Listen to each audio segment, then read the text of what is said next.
આજે રસોડે ગયો, 2 હરિભક્તો બેઠા બેઠા મરચાં સમારતા હતા.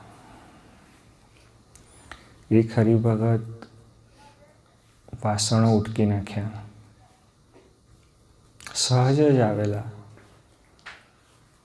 આશ્રમમાં રહે અને સેવા કરે એ વાત અલગ છે. એટલે મેં તરત કહ્યું, રામદાસ સ્વામીનું એ જે વચન છે, ગુરુ ચા કરી એ રીતો ઝાડીતો.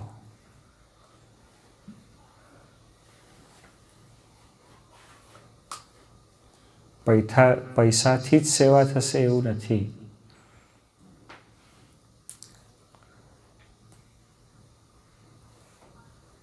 કેવળ કચરા પોતા કરશો એટલે જ સેવા છે એવું નથી. કોઈ હરિભગત મૂંઝવાઈ ગયો હોય એને ઊભો કરશો એ સેવા છે. કોકની પ્રકૃતિ ખૂબ ફાલી હોય, આપણું અનાદર કરે, અપમાન કરે, સહન કરી જાઓ, સેવા છે. કોઈને સત્સંગમાં લાવો, સેવા છે. આપણે જે સિદ્ધાંતને સમજ્યા હોઈએ, આપણા જીવનમાં આપણને જે અનુભૂતિ થઈ હોય અને એ અનુભૂતિ આપણે બીજાના જીવનમાં લાવીએ, એ સેવા છે.